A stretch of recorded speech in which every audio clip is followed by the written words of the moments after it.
Halo semuanya, perkenalkan namaku Nada Adia Rahman, kelas KPI 1B, YIN Pontianak.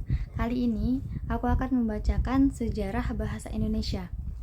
Jadi pertama-tama, awal bahasa Indonesia sudah dimulai sejak abad ke-7, yaitu masa perdagangan dan awalnya justru berasal dari bahasa Melayu.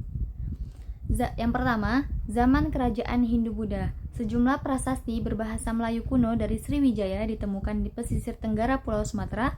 Hal ini menunjukkan bahwa bahasa Melayu penyebar ke berbagai tempat di Nusantara dari wilayah strategis untuk pelayaran dan perdagangan. Sementara itu, istilah Melayu adalah sebutan untuk kerajaan Melayu, sebuah kerajaan Hindu-Buddha yang bertempat di hulu Sungai Batanghari. Pada awalnya, istilah tersebut merujuk pada wilayah kerajaan Melayu yang merupakan bagian wilayah Pulau Sumatera.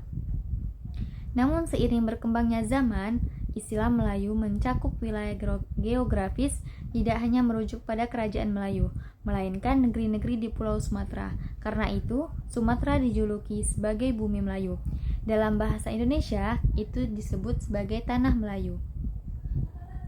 Yang disebutkan dalam Kakawin Nagara Kertagama, dalam perkembangannya, bangsa Melayu melakukan migrasi besar-besaran ke semenanjung Malaysia dan kerajaan-kerajaan Islam yang pusat mandalanya adalah Kesultanan Malaka pada masa perkembangannya. Istilah Melayu kemudian bergeser kepada semenanjung Malaka yang akhirnya disebut semenanjung Malaya. Akan tetapi, kenyataannya adalah istilah Melayu itu berasal dari Indonesia. Kemudian Melayu mengalami perluasan makna hingga muncul istilah Kepulauan Melayu untuk menamakannya Kepulauan Nusantara.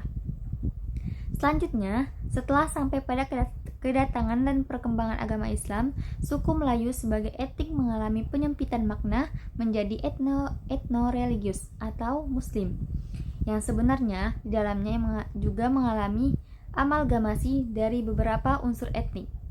Pada abad ke-15, berkembang bentuk yang dianggap sebagai bahasa Melayu klasik. Bentuk ini dipakai oleh Kesultanan Malaka yang perkembangannya kelak disebut sebagai bahasa Melayu tinggi. Terobosan penting terjadi ketika pada pertengahan abad ke-19, Raja Ali Haji dari Istana Riau Johor menulis Kamus Eka Bahasa untuk bahasa Melayu. Sejak saat itu, dapat dikatakan bahwa bahasa ini adalah bahasa yang sama tinggi dengan bahasa-bahasa internasional pada masa itu. Karena memiliki kaidah dan dokumentasi kata yang terdefinisi dengan jelas. Hingga akhir abad ke-19 dapat dikatakan terdapat paling sedikit dua kelompok bahasa Melayu yang dikenal masyarakat Nusantara.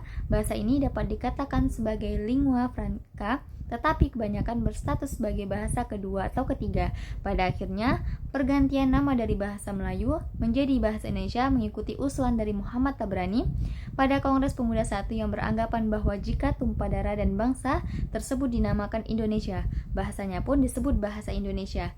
Jadi, sejarah bahasa Indonesia tuh bukan dari resminya dari Sumpah Pemuda, bukan lahir dari pas momen Sumpah Pemuda, melainkan udah dimulai sejak abad ke-7, yaitu masa perdagangan dan awalnya justru berasal dari bahasa Melayu. Sekian dari saya. Wassalamualaikum warahmatullahi wabarakatuh.